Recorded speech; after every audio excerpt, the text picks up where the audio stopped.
Okay, good evening everyone. Again, still trying to get the audio at the proper volume. Hopefully it's better tonight. Let me know if it's not.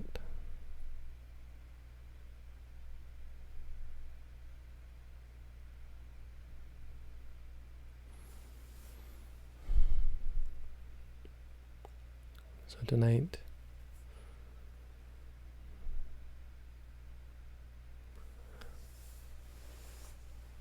the first set of Dhammas in the Satipatthana Sutta, when we get to the section on Dhammas, the first set is the hindrances.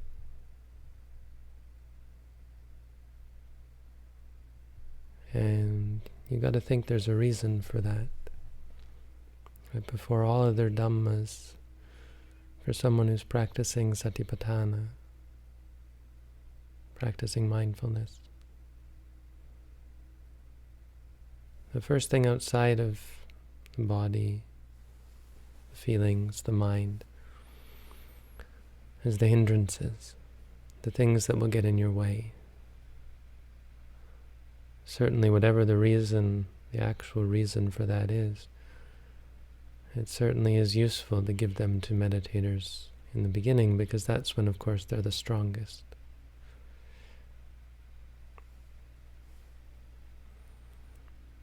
Our ordinary relationship with our emotions is problematic.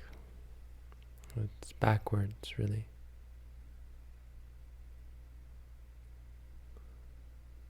When we like something or we want something, we take it as evidence or an indication that we need to get something, that we should obtain the object of our desire.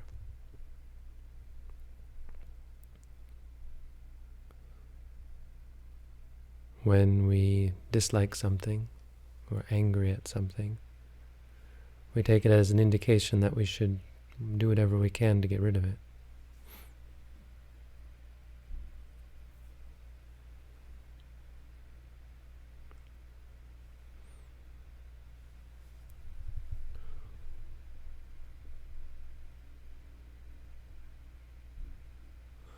When we are tired, we take it as an indication that we should sleep. When we're distracted or restless, we take it as a sign that we should get up and do something. Not even intellectually. We react. Our whole being is conditioned to react in a specific way, to react in this way. When we are confused, when we have doubt about something, we take it as indication we should stop what we're doing, reject it. And so we live our lives trying to fit the world around our expectations, around our personality, right? How many times have we made decisions based on our personality, based on our likes and dislikes? You think that's natural, right? If you don't like something, why would you seek it out? If you like something, of course, that's where you should focus your efforts. Unfortunately, the results of this are not as positive as we might think. When you chase after what you want, what you like, you find yourself wound tighter and tighter, bound tighter and tighter to that, or those things that you like. And your happiness becomes more and more dependent on them. This is how the addiction cycle works. When we're angry, averse to things, we become vulnerable to them. More and more averse, more and more fragile or vulnerable to their arising. More and more susceptible to anger, disappointment, displeasure when they arise, or when they can't be removed. When we're tired, if we just sleep whenever we're tired, contrary to popular opinion, that doesn't actually give you more energy. I have a real problem with this for meditators who come to practice, because psychologically they have this idea that if you're tired, you should sleep. And that somehow makes you less of a tired person. And in fact, it's somewhat the opposite. The more quick you are to give in to sleep, the more tired you become as an individual. To some extent. Of course, depending on your workload, your body does need sleep. But not to get tired, and if you're very, very mindful, you need far less sleep, and you're far less susceptible to drowsiness than most people.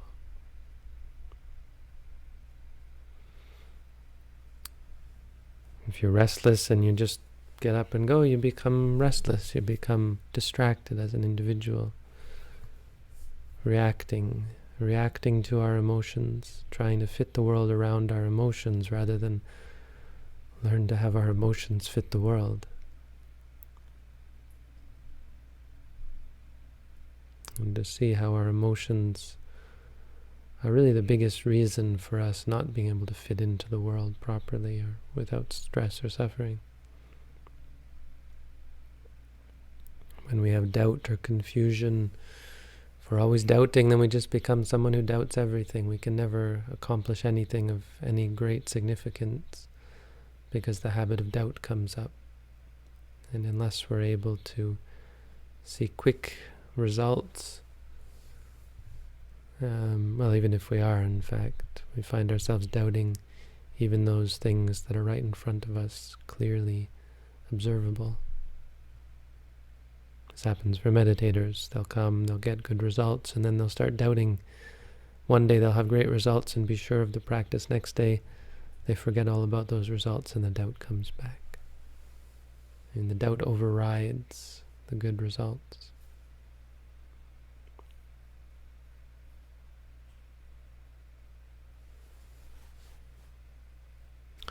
So we look at these differently. Most of our emotions, the ones mentioned anyway, are hindrances. The point being, there are positive emotions, there are good emotions, but there are also bad emotions. And we don't take it that our emotions are, or should be, or are the proper impetus for action, for speech, even for thought. We rather wish to cultivate emotions that are conducive to wholesome speech, deeds, thought. And so meditation, as with all other things, it's the act of retrospection or reflection, looking back on yourself, rather than allowing the emotions to guide us. We guide ourselves back to the emotions and we learn about them, we study them. Because there's another way that people deal with emotions. They reject them. They suppress them. They try to avoid them. Desire's bad? Okay, I'll just get really upset every time I want something. Anger's bad? Well, I'll feel really bad about that then. I'll get angry at the fact that I'm angry. If I'm tired, well, then I'll try to force myself to stay awake. Tire myself out by working really hard. If I'm distracted, well, then I'll force myself. I'll exert myself with lots of effort. I'll apply the effort to suppress the effort, as though that might work. You can somehow stop yourself from being distracted. And if I have doubt, well, I'll just force myself to believe, which of course is the best way to cultivate long-term doubt. Doesn't help the doubt at all. In the long term, it just makes you realize how you never really understood or had any good basis for confidence. It prevents you from gaining true confidence. What helps you gain true confidence and helps overcome all of these, really, is observation of them. So as for the hindrances, the Buddha called them hindrances. But like all the other things in the Satipatthana Sutta, all the other aspects of our experience, he said we should be mindful of them. See how they arise, see how they cease. Watch them, observe them, study them. The mind is full of anger, you know this is the mind full of anger. The mind is full of lust, passion, you know this is the mind full of passion. And you know the arising, so that means you know also the things that give rise to them. If you see something, that will give rise to liking, something beautiful, something attractive. So you note seeing as well. And if you note this process, you're able to understand the cause and the effect. You see what it leads to. You see the nature, the impression that you get from it. How desire is something that clouds the mind, it colors the mind. Anger is something that inflames the mind. Drowsiness is something that stifles the mind, and so on. And so we note them just like everything else. The 5 hindrances. Well, the 5 hindrances in brief: liking, disliking, drowsiness, distraction, and doubt. These 5 things, as I've been talking about, these are really the most important advice to give to meditate. The important aspect of the Dhamma to focus on as a beginner meditator. Because in the beginning you're overwhelmed by these. Especially, throughout the course they'll come up, but in the very beginning, these are what are going to get in your way. This is what a new meditator really has to be vigilant about. If your practice is not going well, there's only 5 reasons, really. It's one of these 5. Liking or wanting, disliking, which includes boredom, fear, depression, sadness, drowsiness, tiredness, distraction. Distraction is also worry, included in here. These things prevent you from focusing the mind on your work, on your task. And doubt or confusion. These are the only reasons why you really fail and why it's hard to practice meditation. So it's important to look at these. If these don't exist, because mindfulness can be mindful, you can be mindful of anything, whatever happens. It doesn't have to, you don't have to stick to some formula. And so without these, you can adapt, you can be flexible. When experiences change, you be mindful of the new experiences. But with these, it's very hard to accept change, it's very hard to be open, it's very hard to be flexible in the face of impermanence, suffering, non-self, in the face of unmet expectations, and so on. So there you go. I knew this was just going to be a short teaching. I've decided to, because I have to think of something to talk about every day, we'll go with short talks every day. This is what my teacher used to do. Just give you a little bit of Dhamma every day, something for us to think about in our practice.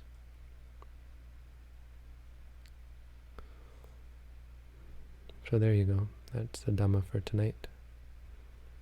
I think there's one question on the site, but it wasn't really about practice. If you want to ask questions, again, go to our meditation site. There's two of them now. Oh, 3 of them, okay. How do you address monks? It's up to you. My students call me Bhante, which means like Venerable Sir or something like that.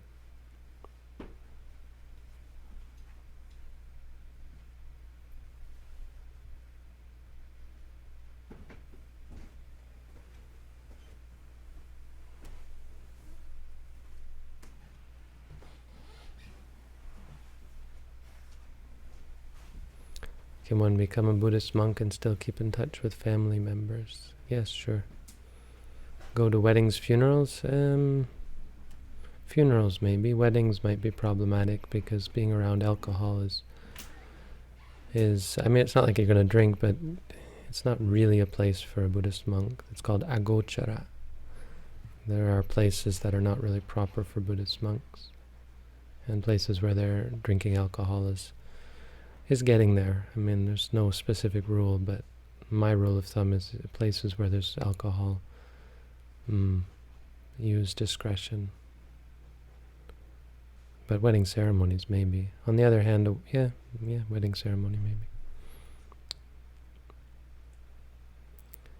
And there's lots, being in touch with your family is certainly not a problem. There's lots of rules that make it clear that monks are understood to keep, in general, relations with their families, because we have special exceptions for our families, exceptions to many rules, allowances, allowing us to be involved and to care for our parents, to give food to our relatives, that kind of thing.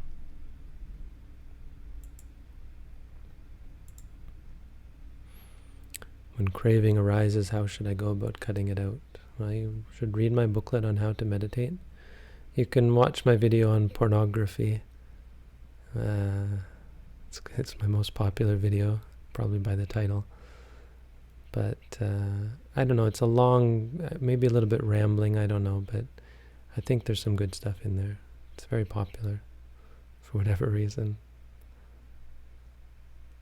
It was on pornography and masturbation, based on a question someone asked many years ago. As a Buddhist, what should one do if a precept is accidentally broken? Well, make a determination not to break it in the future. Driving and a squirrel jumped in front of the road and I accidentally hit it. Well, that's not breaking a precept. Killing is only killing if you intend to kill.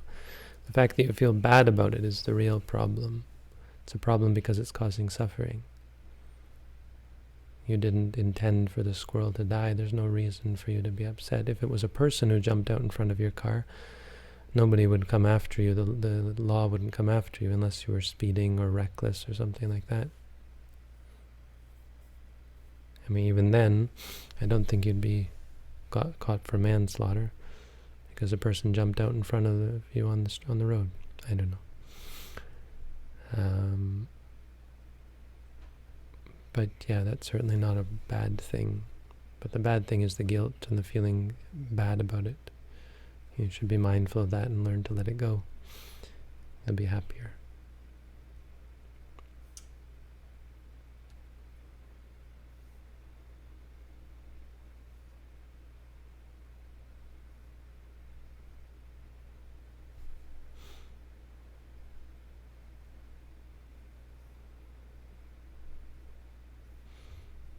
Okay, well that's all the questions on our site. How are we doing in Second Life? Everybody hear me?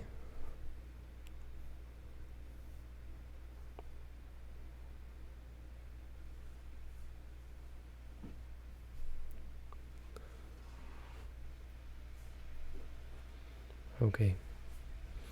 Thank you all for coming out, and have a good night.